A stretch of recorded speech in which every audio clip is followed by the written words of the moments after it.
sa aking grapes? Mukhang kailangan ko talagang i-inspection ngayon ang aking garden. Oo, mali yan, mali yun. Ay, nako, ang celery ko. Kailangan ko putulin yan.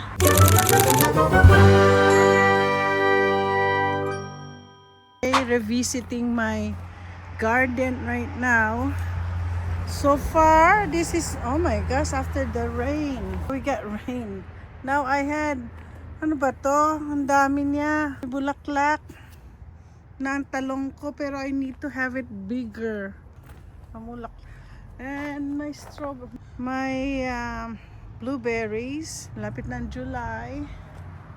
Naku, so far, ayan, dumami na naman yung aking clematis. I'm gonna start. Ito, lumaki na ito. Dahlias ko. Yun naman kinain. Ay, itong pag-aanin ko next year. Ay, next week. Yung red kong clematis. Oh, Nay! Ano nangyari sa aking grapes? We put like this kasi, yan, we put, kasi baka maano, yan o, nandiyan na yung ano niya o. Oh, bunga. Kasi yung flowers na pag ano, if natatama ng ulan, masusunog siya. So, ganun ang ginawa namin protection. Pero may mga bagay, may mali. Ano ba yan? Anyways, ganito ang tsura ng grapes na yan, no? Ganyan. Ayan. So, hopefully, ay lumalaki na ang aking kamatis. Meron ng bulaklak. Oh my gosh. Tingnan natin to. Ha? Parang yun dito. Naging gubat. Ayan o, may mga bulaklak na ang aking mga kamatis. Ayan. So far, naglagay na kami ng mga upo. Lalagyan na lang namin ng mga stick later on para umakyat yan. Siyempre, maliit pa siya. Pero ang nakakatuwa, nagkakaroon na sila ng bagong leaves. No, 'di ba? Yan na minsan kasi frustration namin. Tapos ito namang ito ang broccoli.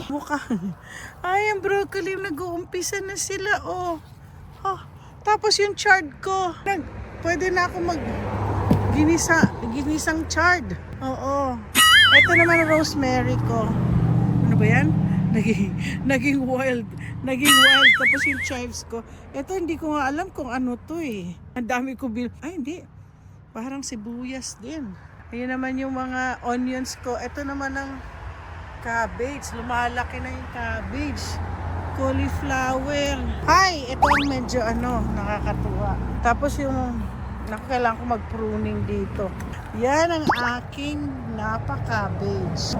Mukhang maaga kami mukhang maaga akong mag-harvest. Tingnan niyo po ang aking mga ang aking ampalaya. But I need to magpo-pruning muna ako para dapat paakyat mayan eh. Ay, naku, ano nangyari? Naku, kailangan hindi dito nilagay ni Luchi yung wing beans. Oo, mali. Alam niyo minsan ayan na mga aking mga card. Ay, naku, minsan may ang tawag nito. Ito pa ang sunflower ko. Naku, malalaki mga to. Tapos ayun na naman yung mga bulaklak ko. Na sila. Umusbong na rin pati itong mga ito. Ay, lumalaki na yung aking siling panigang. Teka na, kumusta naman kaya yung aking, ito yung pumapatatas ko. Kumusta na kaya ang aking kamote?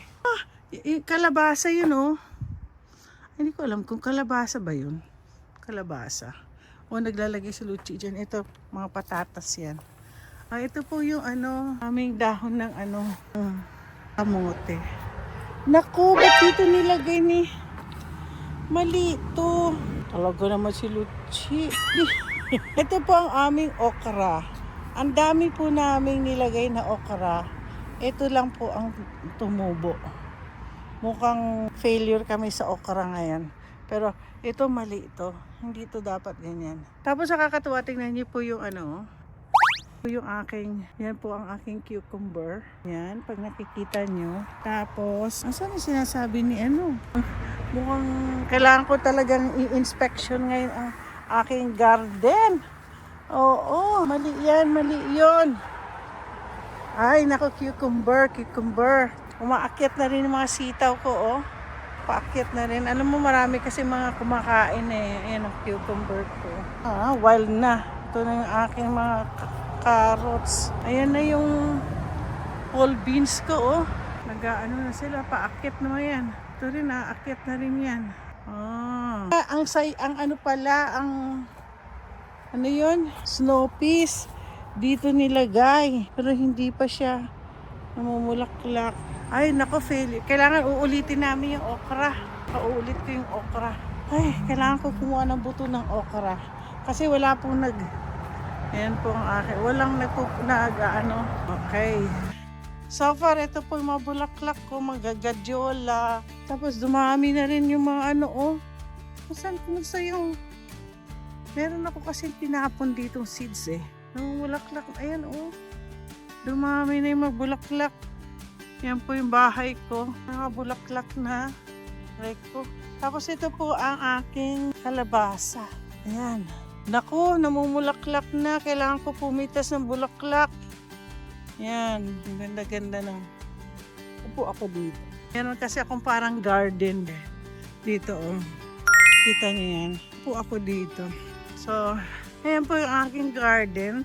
Uupo ka lang dito. Yan ang bahay ko. Malit lang po ang bahay ko. Tapos ito po mga garden na yan. Pagdating ng mga August, aakyat na yung kamatis, mga upo. Yan. Tapos yung mga kaya, no?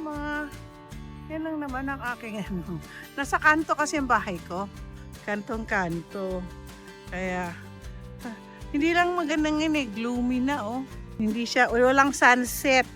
So, ayan, nag-revisited ako. Mag-visit pa ako dun sa kabila.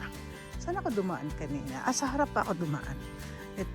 Ito po, may nakapasok na kotse. Sinira yung aming papaayos ko dyan. Ay, nako. Ito na po ang aking, ito yung pinakita ko sa inyo sa pictures. Yan. Yan na po yung aking Asian lilies. Alam nyo sa totoo lang, binili ko to pero hindi ko. Maliit lang to pero lumaki na siya para na siyang bush. Kailangan maputol-putol to pagdating na ng November. Aking foxglove. Ayan ang aking Asian lilies. Dami po, no? Banda dito ko nilagay yung Asian lilies. Nako! Ang celery ko. Kailangan ko putulin yan. Maputol na kayo. Oh. Tapos itong cherry ko. Tapos tingnan mo yung mga lettuce ko. Oh. Tsaka yung spinach. Oy. Tapos ito naman ang aking hydrangea. Namumulaklak na siya. Oh. Hydrangea po yan. Oo. Naku. Bumabalik yung iba kong mga bulaklak. Oh. Oh, ayan po yung spinach. Ito kasi hindi ko pa nandyan oh. Hindi ko pa kasi ito, aayusin ko pa po ito. Kasi another set na garden ko. Kasi minsan dito meron pa akong lalagyan na halaman. So yun, ganda po no. Tingnan nyo oh, may papakita ko sa inyo. Huling-huli siyang pumasok. Kita nyo yan. Saan na yan? Nakita nyo?